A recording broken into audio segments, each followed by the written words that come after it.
Time now 6:30. Almost 1,200 new COVID cases today reported across the state. It's encouraging news to see the case counts dropping over the past couple of weeks. Here is the breakdown that we reported to you at the first half of our newscast. All islands reporting case counts below the triple digits, but we're certainly not in the clear by any means. And the state's death toll today also surpassed 1,200. We have two guests tonight who will discuss the future of COVID-19. Our first health expert just got off a COVID-19 panel with Maui County and the governor. And joining us now live is our Lieutenant Governor, Dr. Josh Green. Thank you so much for being here. We know how busy you are, Lieutenant Governor. So we want to start off with, what was the main message of that panel that just wrapped up? The main message was that we've come off the peak, that boosters are important, they prevent severe illness, and that the difficult decisions that were made did save lives. We were facing as many as 4,479 fatalities a year if we hadn't taken action. That was what our projections showed, and we've been able to minimize that. We're the second lowest in the country for fatalities and cases. So that was the main message. We saw a huge surge of Omicron these last few weeks. We peaked at over 58,000 active cases, but we're down 53% from that peak now at 27,000. So things are going in the right direction, but it's not over. All right, some people still work from home, including state workers, and the Capitol is still closed to the public for the legislative hearings. So what is the threshold for reopening everything and having all workers go back into the office? It's a great question. Everyone's got a different opinion. I actually put a memo together and sent it off to the governor and speaker and the Senate president today, hoping that they'll begin the process within 30 days of reopening the Capitol. It's important to restore democracy in that way. The real threshold has to be based on whether or not our healthcare system is able to take care of people. We reached a terrible peak in September, on September 3rd, with the Delta variant, where we had 448 people in the hospital, and that was out of 11,500 active cases. So that was tough. And then with the Omicron peak, our hospitals filled again up to about 400.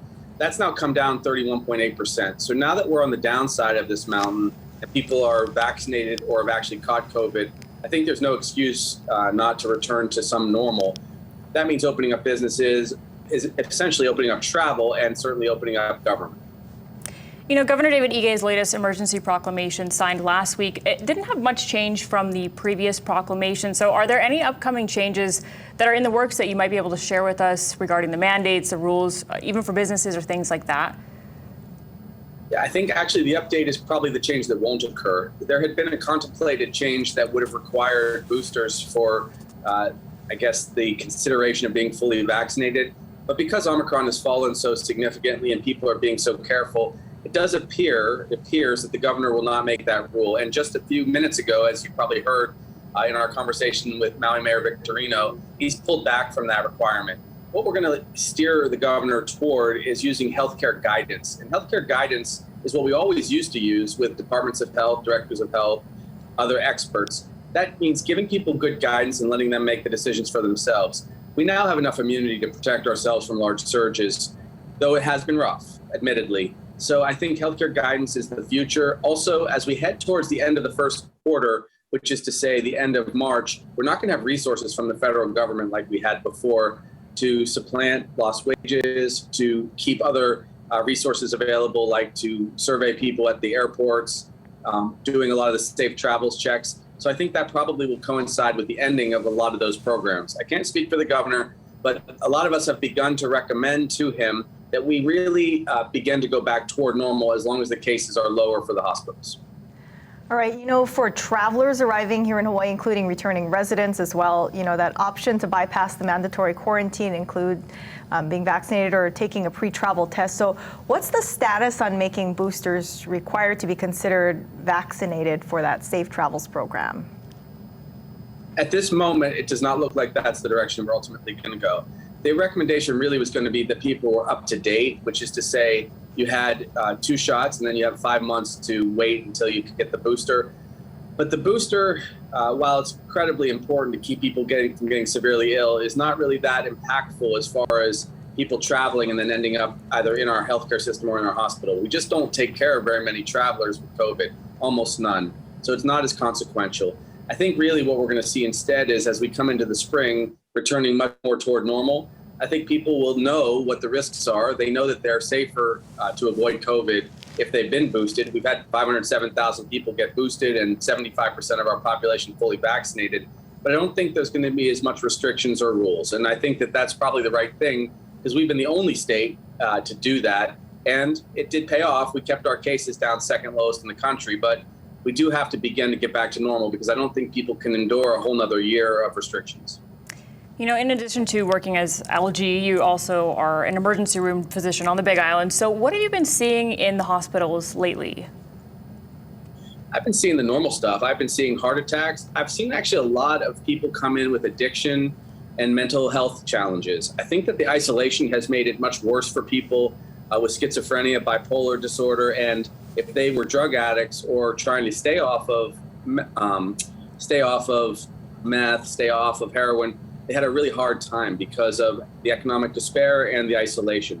So I've seen so much more of that, and I don't think it's a coincidence. So I'm very worried about that. My intention is to really spend extra time rebuilding our mental health care system and our drug treatment system in the coming years. But that's much more prevalent right now than COVID. Like, I saw no cases of COVID last week, and I think I saw 5 people with near overdoses or addiction or mental breakdowns. So I think we should be cognizant of that. It's really tough to look at a pandemic, look at the isolation, and figure out what caused what. But people need to return to normal, and that's a bigger part of the decision-making than you might think.